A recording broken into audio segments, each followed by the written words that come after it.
Friends எல்லாருக்கும் வணக்கம். Welcome back to மாம் 6 இன்றைக்கி பார்த்தீங்கன்னா சனிக்கிழமை மணி வந்து 9:45 ஆகிடுச்சு. கொஞ்சம் லைட்டாக மழை பெஞ்சிக்கிட்டு வானம் மூடிக்கிட்டு கிடக்கு.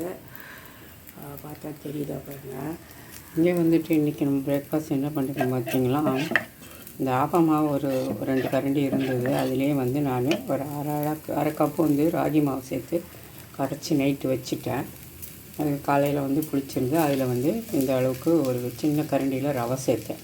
ஒரு 2-3 ஸ்பூன் ரவை சேர்த்து மிக்ஸ் பண்ணிவிட்டு இப்போ தோசையாக வார்த்துருக்கேன்.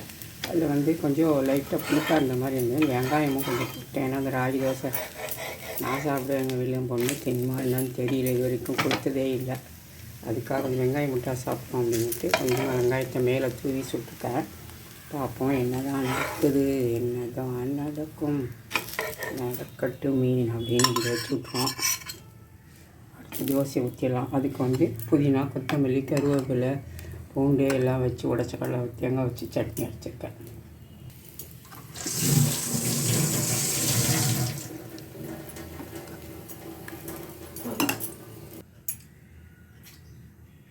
ஹாய் ஃப்ரெண்ட்ஸ், இன்றைக்கி மணி 2 ஆக போகுது. பார்த்தீங்களா, வெளியில் புயலோ எப்பவும் மூடிக்கிட்டு கிடக்கு வானமெல்லாம்.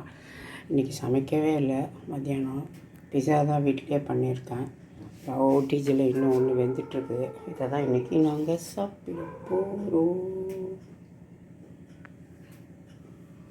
இந்த வெஜ் பிஸா வந்து நிறைய முறை நான் வந்து அப்லோட் பண்ணியிருக்கேன் வீடியோ. அதனால தான் இன்றைக்கி நான் காட்டலை.